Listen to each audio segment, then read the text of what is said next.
Welcome back to another episode of the 4Q podcast. My name is Sheena Shui, and as always, this podcast is sponsored by my two businesses, Savasana Collective, Holistic Psychology, Social Work and Coaching, and Therapist VA, where we help health professionals start and grow their businesses with business coaching and websites.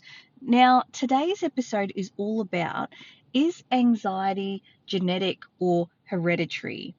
I have to say, this is probably one of the most common questions I get in my practice. So let's just take a deep dive in. And I want to sort of premise this that, again, I always say this with my podcast, but if you talk to 10 different psychologists, 10 different social workers, 10 different counselors, or 10 different health professionals in general, you will get varying results of what they're going to say around, is it, the results of this is it actually genetic or hereditary? So I want to tell you about a study that they did, which um, is really quite sad the way they did it, but it's helped us to understand gene expression. So we are all born with uh, genetic predispositions to things, which means that, if your family, if, in a physical health example, if your family has a history of liver cancer, you are genetically predispositioned to liver cancer. You might carry the gene in your DNA that just makes you more susceptible to that kind of cancer. With also that being said, if it's in your family, it's likely that your family are all eating a similar diet, are all in the same environment.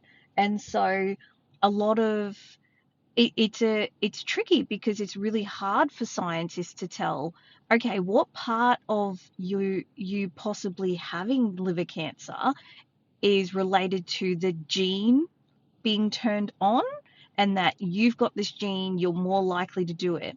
And what part of it is the fact that your family have habits that contribute to liver cancer, poor diet, maybe there's chemicals in the area that you and your family live in. What is there something passed down that's not, some sort of something else that's been passed down? There's so many reasons why it could happen. And so it can be really hard for people to tell the difference. So in this sad study, what they did was they actually found the gene for depression. So they isolated this gene and they actually bred baby monkeys. They put this gene in baby monkeys to have the depression gene. So all of these baby monkeys had the depression gene, right? Then what they did is they put the baby monkeys in different environments. So ones had family and friends around, ones had family and friends, but they didn't really have toys or food or things like that. Some had food and toys, but they didn't have their family. They didn't have a mum or relationships. Some also didn't have either. So they didn't have, you know, stimulus, so the toys and the food and all of that. And they also didn't have their mum or their family. And what they found is that only the baby monkeys who really didn't have connections and family around were the ones that developed depression. So that's really interesting in terms of what we know is that our early attachment, our connection with others, plays a huge impact on whether something like anxiety will develop within us. Even if we supposedly have a gene for it, it doesn't mean that that gene's going to get turned on. So a gene in your DNA is kind of like a light switch in that it has to be turned on for it to be activated, and your environment is what turns a gene on. So if you're in a very loving, a very kind, calm, enriched environment where not only do you have really good connections with your parents and family and friends, but you also feel free to learn and explore, and you have self-confidence and you have self-esteem and all of those things, a secure attachment, minimal trauma, all of that stuff, you're not going to develop anxiety. So it's really interesting, and it's hard to hear that because sometimes we're very loyal to our parents, and so there's this feeling of, are you saying that my parents didn't do a good job? I love my parents. They did everything they could. They sacrificed for me. They moved countries for me. They, worked really long hours and all of that. And I want to validate that if you have a loving relationship with your parents and you feel like acknowledging that they didn't give you your needs as an attack, it's not that at all. People can do their very best as a parent and still not meet their needs of the children. So even myself as a parent, I know once my kids grow up, they're going to tell me that I have deficits. There were things that I was good at, and maybe there were things I'm not so good at that I'm not aware of. Your parents will be the same.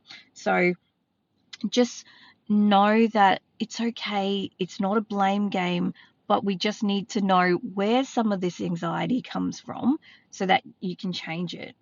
But that being said, it's anxiety and depression. They do run in families because often anxious parents will have anxious kids. Those kids grow into adults who are also anxious. So, if a parent is anxious, then it's not unusual to pass on anxious behaviors and mindsets. So you can imagine a parent's constantly saying, oh, don't hurt yourself, don't do that, don't touch that, oh, you're going to fall, if you fall you can hurt yourself. Really badgering the child about, don't take risks because you'll fall and you'll fail. That's going to create anxiety in that child about engaging in their environment, of failing, the fear of failure, all of that. Or in the other way, that they're not available for comfort. So that child, when they're feeling not good, their parent just dismisses them, which makes them feel more anxious. So again, it can run in families. The way that people were parented gets passed on. So that's not necessarily because of genetics. That's because of behavior patterns, intergenerational trauma getting passed down. Now, I want to just make it clear that we do understand in the mental health area that some typically mental health diagnosis, which again is not very accurate. Diagnosis is not very accurate. We can always, most of the time, link most mental health issues to a gene being expressed because of trauma and attachment issues. But some mental health disorders do have a stronger genetic position. So bipolar, autism, schizophrenia tend to have a stronger genetic disposition, which means that it doesn't take much in the environment to turn those on compared to things like anxiety and depression. So there are so many things that actually do contribute to anxiety and depression, but is your genetics one of them? It can be debatable. You might carry the gene, but it doesn't mean it's going to be turned on unless something in your environment happens to you that flicks a switch in your DNA and your genetics that this anxiety or depression is now on. You have to remember, anxiety and depression, everybody feels it at some point and it's a part of life. But B, it's important to remember it's a warning signal. It's not a bad thing in that it's telling you, anxiety tells you, hey, there's something not right. There's something that's triggering us in life. There's something that we need to be aware of and fearful of. And same with depression. Depression is when you've been living in fight or flight for so long that you've got nothing left to give. And it's just so overwhelming and so dark, and it just feels like nobody's going to come for me. It's really hard to be there for yourself in those moments. And so anxiety and depression are letting you know, hey, there's something going on in your relationships. you need to address what's going on in your relationships. There's something going on in your environment. So whether it's that you live in a very urban environment, cities are not a natural environment for human beings. And so we tend to gravitate towards water, towards natural environments, because when we were nomads, that was a very fertile place to get food, to survive. So we're not, there's things in your environment that could be triggering you. It could be your workplace. It could be society's culture, capitalism, this sort of feeling of competitiveness always, of there's not enough to go round. I need to fight for myself.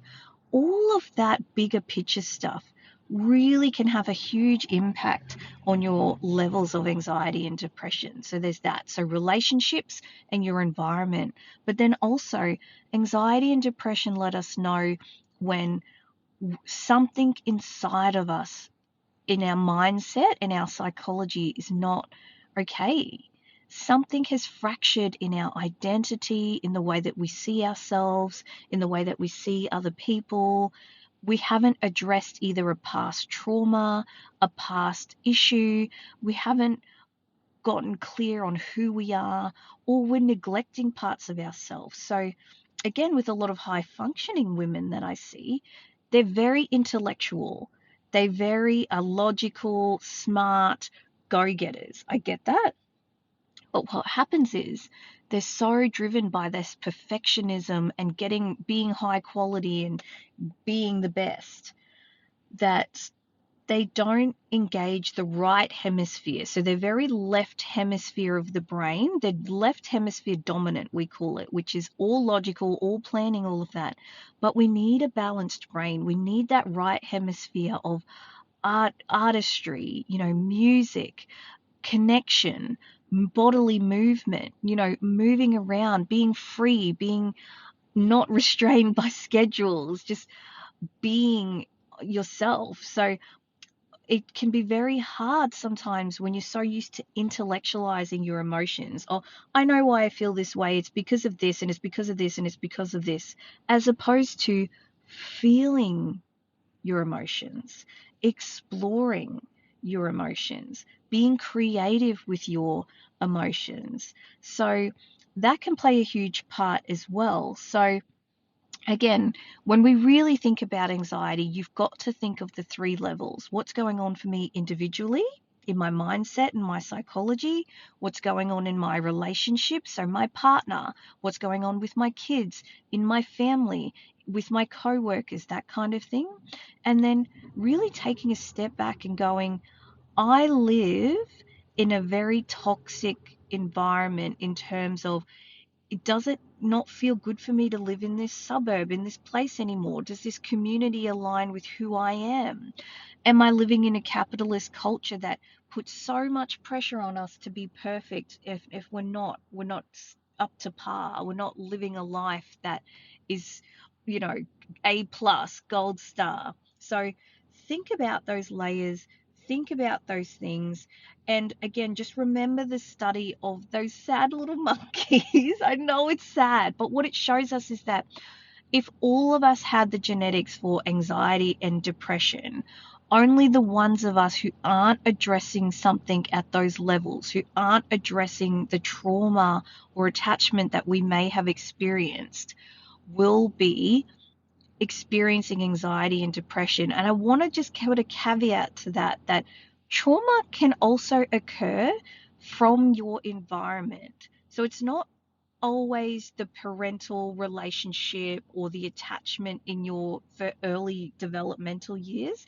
That can be, but it can also be environmental trauma, and relational trauma is a big thing too. That's the parent stuff, but it can come from experiencing racism, experiencing sexism, experiencing a feeling of I don't belong, I don't fit in. This isn't the world that's made for me. I'm different from this world. I'm neurodivergent. Like if you're part of a minority, you might feel not welcome, not belong in your environment, and that can have an impact on your mental health, on your anxiety, on your depression, because we all need a sense of belonging and a sense of community.